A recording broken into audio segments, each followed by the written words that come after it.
Hello, my name is Eric and I'm a wellness specialist with the Health Plan. Thank you for joining me today and welcome to this presentation on tips for being more social on your own terms.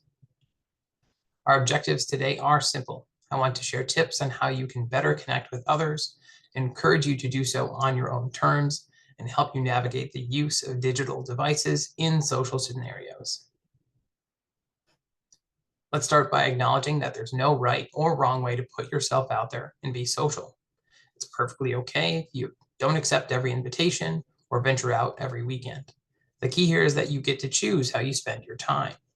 If you're unsure whether you're doing something because it's what you want or because it's what others expect, try asking yourself a few questions. Am I genuinely looking forward to this event or meeting this person? How do I feel about attending? Will I feel guilty if I skip it? Am I worried about being judged? Does this event or person bring me joy? Pay attention to your emotions and gut feelings. Social connections are important and can be incredibly beneficial, but they should always be on your own terms. If you're ready to open yourself up a little bit more, make new friends, and start a conversation, you may wonder, how do people even do that? In short, through small talk. Small talk is a valuable skill worth practicing. Know that the other person is probably feeling the same way you do. Many people identify as shy. Having a few icebreaker questions ready at your next event or social gathering can boost your confidence. People generally feel more comfortable talking about themselves or their interests. So, asking questions about them is usually a good starting point. You could ask, what are some shows you've recently watched?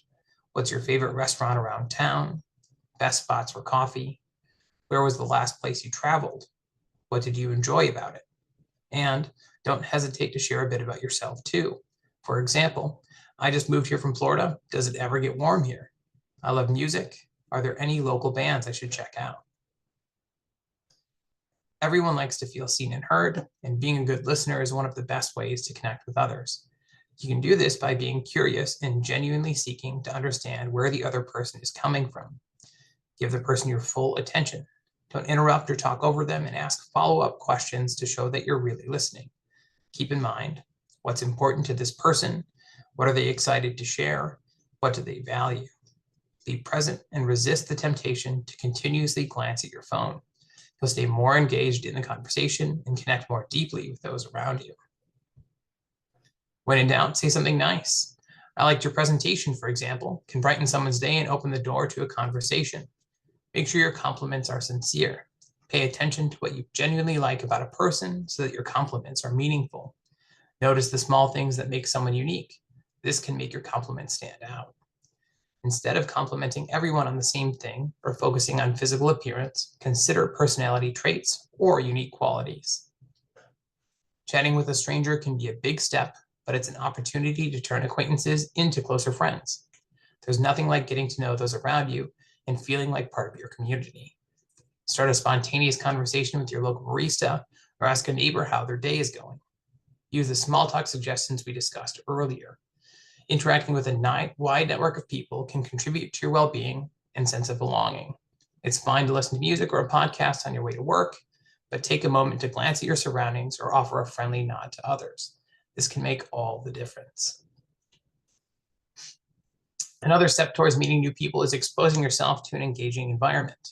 Once you feel ready, consider finding a hobby that's social, like community gardening, joining a club, participating in recreational sports, or volunteering.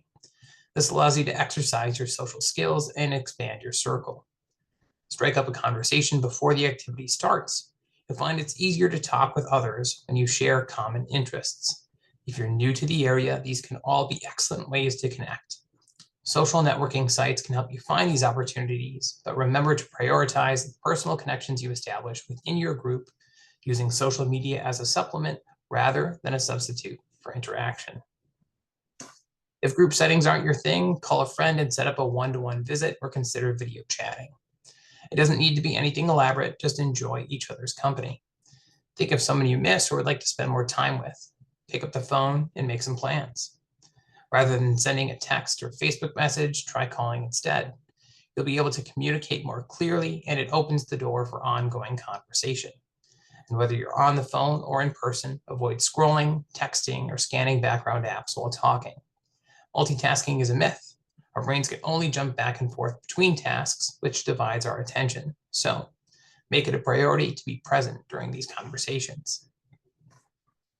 It's normal to feel nervous when putting yourself out there, but if you find that your shyness is preventing you from socializing, resources are available to help. Ask yourself, do I avoid places where there are other people? Do I feel trapped or helpless?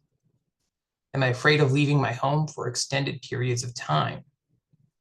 Do social situations cause physical reactions like nausea, dizziness, sweating, a rapid heart rate, or trouble breathing? If you answered yes to any of these questions, consider speaking with your doctor or a therapist.